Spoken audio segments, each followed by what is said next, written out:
Hello friends, എല്ലാവർക്കും ഈ പുഴിയം കടന്ന സീരിയലിന്റെ വരാനിരിക്കുന്ന ഒരു എപ്പിസോഡ് റിവ്യൂയിലേക്ക് സ്വാഗതം. ഈ റിവ്യൂ നിങ്ങൾക്ക് ഇഷ്ടമായെങ്കിൽ ലൈക്ക് ചെയ്തും സബ്സ്ക്രൈബ് ചെയ്തും സപ്പോർട്ട് ചെയ്യണേ. വിശാൽ യമുനയെ ഫാം ഹൗസിൽ പൂട്ടിയിട്ട് തല്ലിച്ചതച്ചു. വിനീതും ഗംഗയും കാവേരിയും നിവിനും കൂടി വിശാലിന്റെ കയ്യിൽ നിന്നും യമുനയെ രക്ഷിച്ചു. ജയപാലിന്റെ മുന്നിലിട്ട് വിനീത് വിശാലിനെ തല്ലുകയും വിനീതിന്റെ പേരിൽ ജയപാലൻ പോലീസ് കംപ്ലൈന്റ് കൊടുക്കുകയുമാണ്. വിനീതിനെ പോലീസ് അറസ്റ്റ് ചെയ്യുമ്പോൾ യമുന നടന്ന സത്യങ്ങളെല്ലാം തുറന്നു പറയുകയും കാവേരിയും കൂട്ടിക്കൊണ്ടുപോയി വിശാലിനെതിരെ കംപ്ലൈന്റ് കൊടുക്കുകയും. തുടർന്ന് വിശാലിനെ കസ്റ്റഡിയിലെടുക്കാനായി പോലീസുകാർ ജയപാലിന്റെ വീട്ടിലേക്ക് വരികയാണ്. ചിരിച്ചുകൊണ്ട് പോലീസ് ഓഫീസറിനോട് സംസാരിക്കുന്ന ജയപാലൻ വിശാലിനോട് ചോദിക്കുകയാണ്, എടാ ആ കാവേരിയുടെ പേരിലൂടെ ഒരു കംപ്ലൈന്റ് കൊടുത്താലോ? ഇത് കേട്ട് വിശാല് ചിരിക്കുമ്പോൾ പോലീസ് ഓഫീസർ പറയുന്നു, ജയപാലൻ കംപ്ലൈന്റ് കൊടുക്കുന്നതിന് മുമ്പേ അവര് കംപ്ലൈന്റ് തന്നു. ഇത് കേട്ട് ടെൻഷനോടുകൂടി ഇരിക്കുകയാണ് ജയപാലനും വിശാലും പ്രവീണയും. കംപ്ലൈന്റിന്റെ കോപ്പി കാണിക്കുകയാണ് പോലീസ് ഓഫീസർ. അത് വായിച്ചു നോക്കി ടെൻഷനോടുകൂടി ഇരിക്കുകയാണ് ജയപാലൻ. ഓഫീസർ പറയുന്നു, ജയപാലിന്റെ മകൻ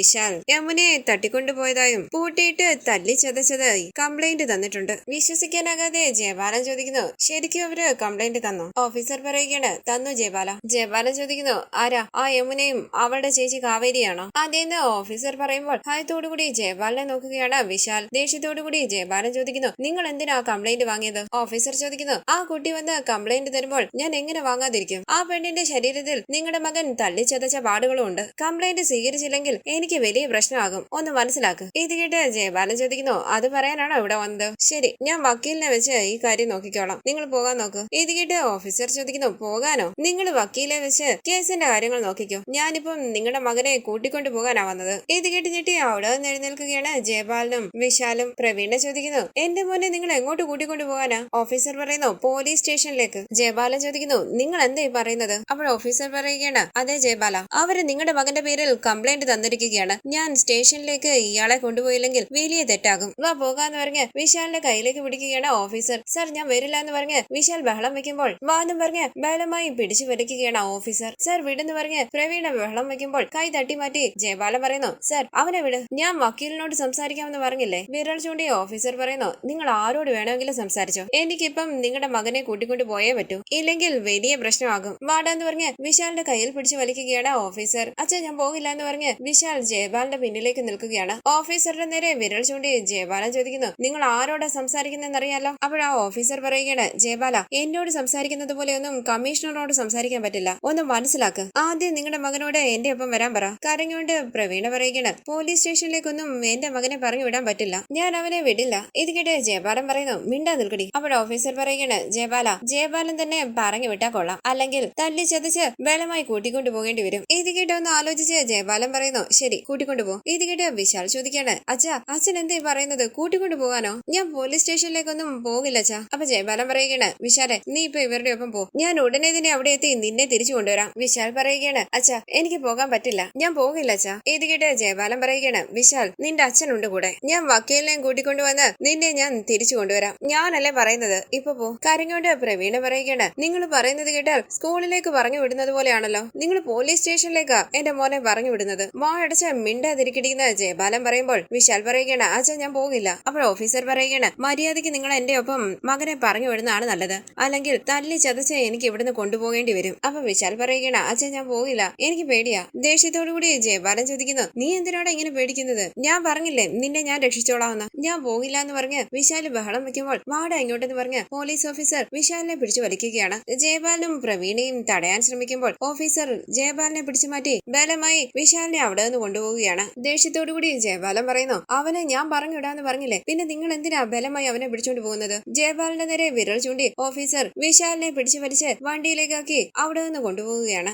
തുടർന്ന് സ്റ്റേഷന് പുറത്ത് നിൽക്കുകയാണ് കാവേരിയും യമുനയും നിവിനും വിനീതും. ഈ സമയം ജീപ്പിൽ അവിടേക്ക് കൊണ്ടുവരികയാണ് വിശാലിനെ. പോലീസുകാർ ബലമായി വിശാലിനെ പുറത്തേക്ക് ഇറക്കുമ്പോൾ ദേഷ്യത്തോടുകൂടി വിശാലിനെ നോക്കുകയാണ് യമുനയും കാവേരിയും. അവരെ ഒന്ന് നോക്കിയിട്ട് പോലീസുകാർ വിശാലിനെ അകത്തേക്ക് കൊണ്ടുപോവുകയാണ്. വിശാൽ യമുനയെ തിരിഞ്ഞു നോക്കുന്നുണ്ട്. വിനീത് പറയുന്നു, നമ്മൾ വിചാരിച്ചതുപോലെയല്ല, പോലീസ് അവനെ അറസ്റ്റ് ചെയ്തു. അപ്പോൾ നിവിൻ പറയുകയാണ്, തെറ്റ് ചെയ്താൽ ശിക്ഷ അനുഭവിക്കണം, പെണ്ണ് കംപ്ലൈന്റ് കൊടുത്താൽ എത്ര വലിയവനാണെങ്കിലും പോലീസ് അറസ്റ്റ് ചെയ്തിരിക്കും. വിനീതും കാവേരിയും സ്റ്റേഷനകത്തേക്ക് പോകുമ്പോൾ നിവിൻ യമുനയോട് ചോദിക്കുന്നു, ഇപ്പൊ സന്തോഷമായില്ലേ? ഇത് കേട്ട് യമുന പറയുകയാണ്, അവൻ എന്നെ ഒരുപാട് അടിച്ചു, ഇപ്പോഴും എനിക്ക് വേദനിക്കുന്നുണ്ട്. അവനൊരു സൈക്കോയാ, അവനെ വിശ്വസിച്ചല്ലേ ഞാൻ അവന്റെ കൂടെ പോയത്. അവൻ എന്നെ തല്ലിയതുപോലെ എനിക്കും അവനെ തല്ലണം, എനിക്ക് അവനെ തല്ലിക്കൊല്ലണം. നിവിൻ ചോദിക്കുകയാണ്, അത് മാറ്റിവെക്കുന്ന എന്തിനാ, ഇപ്പൊ തന്നെ അടിക്കാം, നടക്കുമോന്ന് യമുന ചോദിക്കുമ്പോൾ നിവിൻ പറയുകയാണ്, ട്രൈ ചെയ്ത് നോക്കാം. ഈ സമയം അവിടേക്ക് വരികയാണ് കാവേരിയും വിനീതും. കാവേരി പറയുന്നു, നമുക്ക് പോകാം. അപ്പൊ നിവിൻ പറയുകയാണ്, ഒരു മിനിറ്റ്, ഒരു ചെറിയ ജോലിയുണ്ട്, വാ യമുന. നിങ്ങൾ എവിടെ പോവാണെന്ന് കാവേരി ചോദിക്കുമ്പോൾ, നിങ്ങൾ പേടിക്കണ്ട, ഞങ്ങൾ ഇപ്പൊ വരാം, വാ യമുന.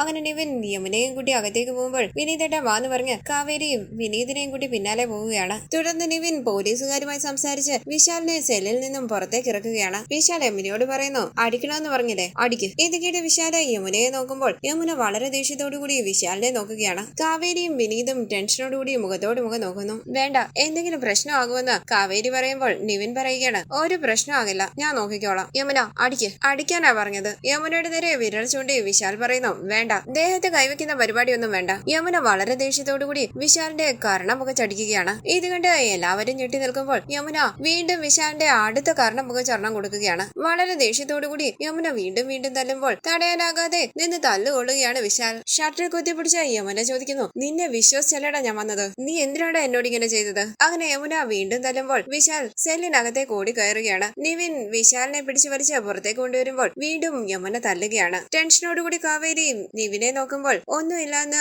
കണ്ണുകൊണ്ട് കാണിക്കുകയാണ് നിവിൻ. ഈ സമയം അവിടേക്ക് വന്ന ഒരു കോൺസ്റ്റബിൾ, സാർ വരുന്നുണ്ട്, മോളെ മതി എന്ന് പറഞ്ഞ് വിശാലിനെ സെല്ലിനകത്തേക്ക് കയറ്റുകയാണ്. അവിടേക്ക് വന്ന പോലീസ് ഓഫീസർ ചോദിക്കുന്നു, നിങ്ങൾ ഇതുവരെ പോയില്ലേ, എന്ത് കാണാൻ നിൽക്കുക, പോയ എവിടുന്ന്? ഇത് കേട്ട് കാവേരിയും യമുനയും നിവിനും വിനീതും അവിടെ നിന്ന് പോവുകയാണ്. ചിരിച്ചുകൊണ്ട് പുറത്തേക്ക് ഇറങ്ങി വരുന്ന വിനീത് പറയുകയാണ്, പോലീസ് സ്റ്റേഷനിൽ വെച്ച് അവനെ തല്ലി, പോലീസ് കണ്ട ഭാവം പോലും നടിച്ചില്ല. ഇതൊക്കെ വേറെ ലെവലാണ് നിവിനെ, നിന്റെ അങ്കിളുടെ മകനാണെന്ന് കൂടി ഓർക്കാതെയാണ് നീ ഇതെല്ലാം ചെയ്തത്. അപ്പോൾ നിവിൻ പറയുകയാണ്, തെറ്റ് ചെയ്തത് അവനല്ലേ, ബാധിക്കപ്പെട്ടത് യമുനയ്ക്കും. അപ്പൊ നമ്മള് യമുനയുടെ കൂടെ വേണ്ട നിൽക്കാൻ. ശരി, ഞാൻ പോയി വണ്ടി എടുത്തിട്ട് വരാന്ന് പറഞ്ഞ് നിവിൻ വണ്ടി എടുക്കാനായി പോകുമ്പോൾ അവിടേക്ക് കാറിൽ വരികയാണ് ജയബാലൻ. കാറിൽ നിന്ന് ഇറങ്ങിയ ജയബാലൻ ദേഷ്യത്തോടുകൂടി കാവേരിയെയും യമുനയും വിനീതിനെയും നോക്കുമ്പോൾ അവരും വളരെ ദേഷ്യത്തോടുകൂടി ജയബാലനെ നോക്കുകയാണ്. വിനീതിനെ ചൂണ്ടിക്കാണിച്ചുകൊണ്ട് ജയബാലൻ ചോദിക്കുന്നു, ഇവൻ എങ്ങനെ പുറത്തു വന്നു? അപ്പോൾ കാവേരി പറയുകയാണ്, നിങ്ങൾ കൊടുത്ത കേസ് കള്ളക്കേസാണെന്ന് തെളിഞ്ഞതുകൊണ്ട് വിനീതേട്ടനെ അവര് വെറുതെ വിട്ടു. ദേഷ്യത്തോടുകൂടി ജയബാലൻ പറയുന്നു, നിങ്ങൾ എല്ലാവരും കൂടി ചേർന്ന് എന്റെ മകനെ അകത്താക്കിയില്ലേ, നിങ്ങളെ ഒന്നും ഞാൻ വെറുതെ വിടില്ല. അപ്പൊ യമുന പറയുകയാണ്,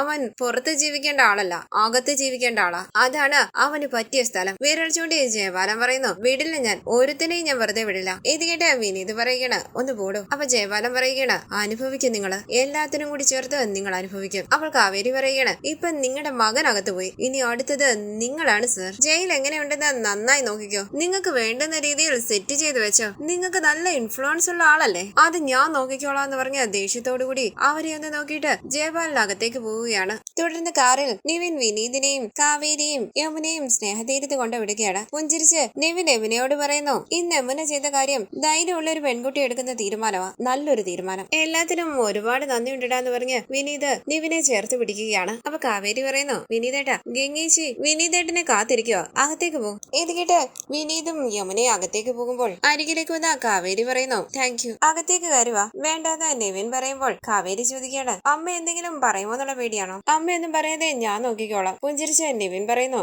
എല്ലാ അമ്മമാരും അങ്ങനെയല്ലേ, ആരെന്ത് പറഞ്ഞാലും എന്ത് വലിയ പ്രശ്നങ്ങൾ ഉണ്ടായാലും കാവേരിയുടെ കൂടെ ഞാനുണ്ട്. അങ്ങനെ നിവിൻ കാവേരിയുടെ കയ്യിൽ മുറുകെ പിടിക്കുകയാണ്. നിവിനെ തിരിഞ്ഞു നോക്കിക്കൊണ്ട് കാവേരി അകത്തേക്ക് പോവുകയാണ്. വിനീതിനെ കണ്ട് സന്തോഷത്തോടുകൂടി അരികിലേക്ക് ഓടി വരികയാണ് രാധമ്മയും ശാരദയും നിളയുമെല്ലാം. കരഞ്ഞുകൊണ്ട് രാധമ്മ വിനീതിനെ ചേർത്ത് പിടിക്കുമ്പോൾ കരയല്ലേ എന്ന് പറഞ്ഞ് രാധമ്മയെ ചേർത്ത് പിടിക്കുകയാണ് വിനീത്. ശാരദ ചോദിക്കുന്നു, പോലീസ് മോനെ അടിച്ചോ? ഇത് കേട്ട് വിനീത് പറയുകയാണ്, ഇല്ല അമ്മായി. ശാരദ ഉറക്കെ പറയുന്നു, ഗംഗെ ദേ വിനീത് വന്നു. ഇത് കേട്ട് റൂമിന്റെ വാതിൽ തുറന്ന് സന്തോഷത്തോടുകൂടി വിനീതിനെ നോക്കുകയാണ് ഗംഗ. വിനീത് പുഞ്ചിരിച്ച് ഗംഗയെ നോക്കുമ്പോൾ എല്ലാവരും വളരെ സന്തോഷത്തോടുകൂടി അവനെ തന്നെ നോക്കി നിൽക്കുകയാണ്. വിനീതിന്റെ അരികിലേക്ക് വന്ന ഗംഗ കണ്ണു നിറഞ്ഞ സ്നേഹത്തോടുകൂടി വിനീതിനെ തന്നെ നോക്കി നിൽക്കുന്നു. നിളപതിയെ കാവേരിയോട് പറയുന്നു, ഗംഗേച്ചി വിനീതേട്ടന്റെ അരികെ വന്നിട്ട് കെട്ടിപ്പിടിക്കും, നോക്കിക്കോ. ഇത് കേട്ട് കണ്ണു തള്ളി കാവേരി നിളയെ നോക്കുകയാണ്. അപ്പൊ നിള പറയുകയാണ്, കാവേരി ചേച്ചി, സിനിമയിലൊക്കെ ഞാൻ ഇങ്ങനെ കണ്ടിട്ടുണ്ട്, ചേച്ചി നോക്കിക്കോ, ഞാൻ പറഞ്ഞത് നടക്കുമോ ഇല്ലയോന്ന്. ഗംഗ കണ്ണു നിറഞ്ഞു നിൽക്കുമ്പോൾ സ്നേഹത്തോടുകൂടി ഗംഗയെ നോക്കുകയാണ് വിനീത്. വിനീതിനെ നിങ്ങൾ എങ്ങനെ പുറത്തിറക്കിയതെന്ന് ശാരദ ചോദിക്കുമ്പോൾ കാവേരി പറയുകയാണ്,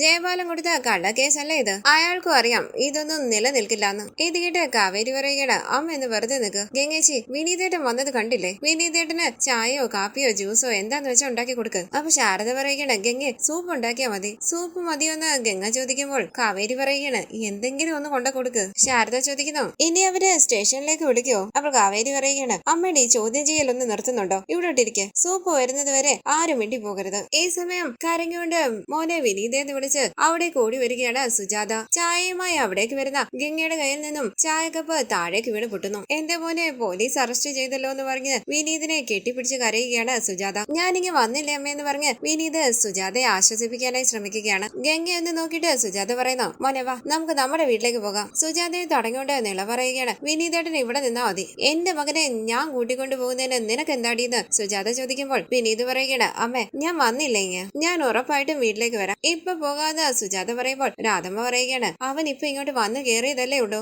അവൻ കുളിച്ചിട്ട് എന്തെങ്കിലും ഒന്ന് കഴിക്കട്ടെ. അങ്ങനെ അവർ സുജാതയെ സമാധാനിപ്പിച്ച് അവിടേക്ക് ഇരുത്തുകയാണ്. ഗംഗ താഴേക്ക് വീണ് പൊട്ടിയ കപ്പിന്റെ പീസുകൾ എടുക്കുമ്പോൾ വിനീത് അരികിലേക്ക് വന്ന് ഗംഗയെ സഹായിക്കുകയാണ്. എല്ലാവരും സന്തോഷത്തോടുകൂടി അവരെ നോക്കുന്നു. ഈ സീരിയലിന്റെ കൂടുതൽ വീഡിയോസിനായി ചാനൽ സബ്സ്ക്രൈബ് ചെയ്ത് സപ്പോർട്ട് ചെയ്യണേ. താങ്ക്